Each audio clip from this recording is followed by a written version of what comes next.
Hello everyone and mega mega love shoutout po ulit sa lahat ng ating mga manonood sa sulok ng mundo.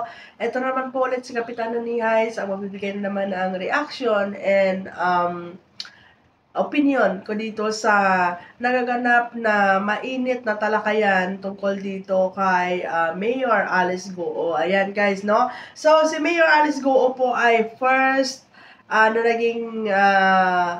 na babae, kauna-unahang babae na naging mayor ng Banban Tarlac. So, very controversial po siya ngayon and dahil dito sa mga issue, lumalabas yung mga old na mga interviews niya before. And doon sa isang old interview niya, in-interview siya ng PTV4 noong kapapanalo pala niya as mayor last year. And napanood ko yon and tinanong siya ng host doon kung ano ba yung pinaka-challenging na nangyari sa buhay niya since na naging mayor po siya. And ang sagot niya doon, isa sa pinaka-challenging na nangyari sa buhay niya is yung about doon sa time. Ayan. Kasi kung dati daw ay very private person siya, very private individual siya, ngayon ay syempre naging public servant, 'di ba? So exposure niya at yung connection niya doon sa mga tao is very open na. And sabi nga niya dito, isa lang dito, ito yung maganda lang doon sa napanood ko kasi sabi niya kung dati daw siya ay boss, ngayon ay naging utusan siya. So at least, na-anticipate niya na bilang public servant ay hindi ka po boss dito, kundi isa ka pong utusan ng bayan. Kaya nga po tinatawing public servant kasi magsiservisyo publiko ka. So doon medyo nagandahan ako dun sa sagot niya. At least alam niya. And ano po guys, kaya naman dito sa paglilitis sa Senado, talagang kung panunuorin mo siya guys, parang hindi mo masasabi na inconsistent yung mga sagot niya kasi very ano po talaga siya guys sumagot, very intelligent, very smart po talaga siya the way na sumagot sa mga tanong, no? And then sabi nga niya, parang naninibago siya. Dito lang kasi ako nagtataka kasi parang naninibago siya na sabi niya, dito pala sa government, ang dami palang mga protocols at mga documents na dapat susundin. So, ibig sabihin, parang hindi niya na-anticipate na meron mga ganitong mangyayari. Kasi siguro being a private boss doon sa kanilang business, kung ano lang yung gusto niya, yun na yung masusunod. Diba? Siyempre, you're the boss, diba? And wala kang i-consult, 'di ba? Kung baga, kung ano yung desisyon niya, yun na yung masusunod. Pero dito sa gobyerno kasi, may mga guidelines, may mga legalities tayong dapat sundin. So, yun na yung pagsagot niya. Parang sabi ko, parang wala siyang parang hindi niya wala siyang idea talaga guys in terms of public servants. Ayan, kasi nga, unlike kasi kung bago ka mag-mayor, nadaanan mo yung mga mababang pwesto sa gobyerno or nag-start ka being public servant doon sa, sabihin natin sa barangay level, at least may idea ka about legalities, about governance, about being a public servant. Pero kasi, ay sabi ko nga doon sa una kong vlog, out of nowhere, biglang sumulpot itong si Mayor Alice Goo at naging mayor. So, dito sa sagot niya, makikita mo talaga na know-how talaga siya at wala talaga siyang knowledge in terms of public service. Ayan. So, dito naninibago siya na pag sa gobyerno pala ay marami ka palang dapat susundin ng mga protocols and documents. Kumbaga in terms of documents ay dapat po legal talaga lahat yung pagpoproseso, 'di ba? Dadaan talaga po 'yan sa legalities.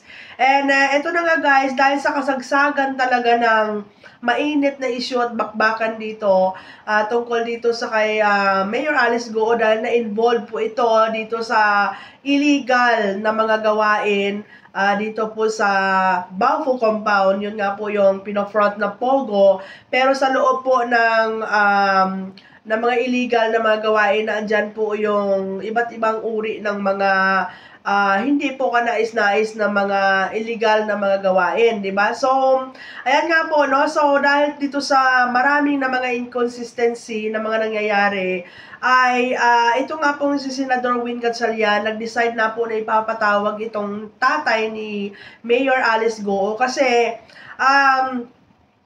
sobrang maimpluwensyang negosyante, isang maimpluwensyang Chinese national, isang maimpluwensyang hindi natin alam kung gaano po kalakas or ano po kalaking partisipasyon nito sa isang mga illegal na mga gawain. Kasi sabi ni Senador Win Gatchalian, talaga namang nababastos na at binabastos na yung pagpamimeke ng mga peking dokumento kagaya ng birth certificate dito sa bansa natin. So marami nga pong mga nagko-komento, ang dami nang tatanong na magkano ba, no? Bakit nakakalusot itong mga fake documents na ito dito sa gobyerno natin, no? Kung wala pong mga involved na mga public sabihin natin mga public officials, di ba? So, marami yung mga nagtatanong, magkano ba ang suhol or magkano ba yung binabribe ng mga kagaya nitong tatay ni Mayor Alice Goo sa mga ahensya para po makalusot ito. Kasi hindi lang po niya isang beses pineke or binaboy or binastos yung paglilate registration po ng kanilang pamilya, no? Marami po mga fake information para po magawa itong mga pamimeke na ito. Hindi lang po sa birth certificate ni Mayor Alice Goo ang napeke, kundi andyan din po yung fake na birth certificate ni Sheila Goo. Nandyan din po yung pagpipeke ng birth certificate ni Semen Goo at saka ni Wesley Goo. At pati po yung pangalan ng tatay ni Mayor Alice Goo ay napipeke. So, tingnan nyo guys, no? Grabe ka lakas ng impluensya ng mga Chinese national na ito para makakalusot po dito sa bansa natin. And tingnan nyo guys, no?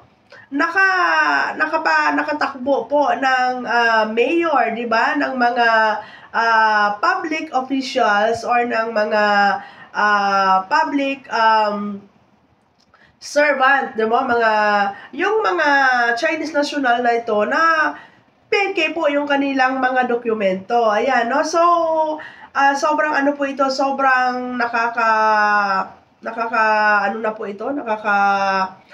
bagabag na po ito sa bansa natin na talagang nakahagalaw na po ng libre yung mga Chinese nationals dito, 'di ba? And nakakapag-transaction na po sila do sa ating mga iba't ibang ahensya kahit po na gamit nila yung mga peking dokumento nila, 'di ba? So, sobrang ano po tayo dito, sobrang pag-iinsulto na po ito para sa ating bansa. Sobrang pag-iinsulto na po ito para po sa ating gobyerno na meron po mangyayaring ganito. And dito po kay Mayor Alice Goo, napaka ano po niya talaga, no?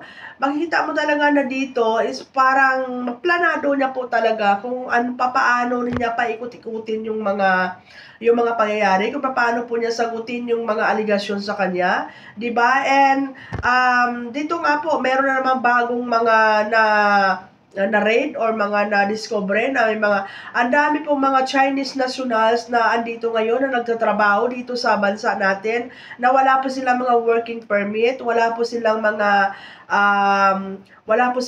passport, hindi po kumpleto yung kanilang mga dokumento sa pagpasok po dito sa bansa, di ba?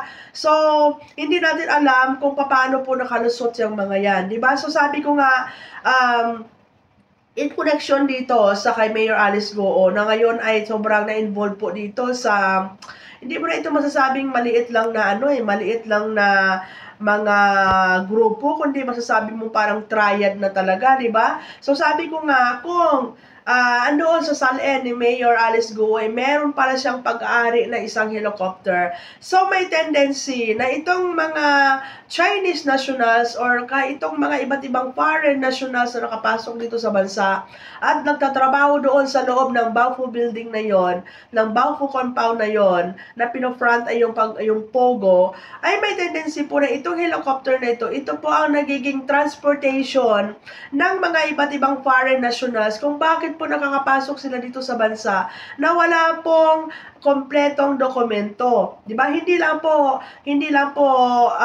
kompletong dokumento, kundi number one talaga na requirements pag pumasok ka sa ibang bansa is yung passport.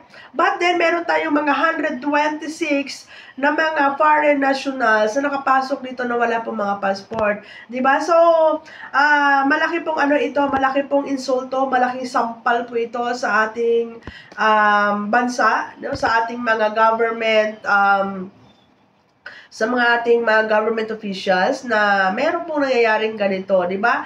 So, ayan guys, sabi ko nga sa inyo, in-encourage ko kayo talaga guys na subaybayanin nyo itong issue na ito kasi kailangan maging aware po tayo dito. Kailangan po being concerned citizen, may participation po tayo dito para kahit papaano po meron tayong mga awareness na makukuha, di ba guys? So, hintayin po natin yan dahil patatawag po ni Senador Win Gatchalian yung tatay ni Alice Go at dito po magigisa po siya ng gusto dito at dito po meron na naman ditong lalabas na mga iba na namang mga involvement ng mga kapwa Chinese nationals. Ayan, so I'm hoping na sa araw-araw meron pong improvement, meron pong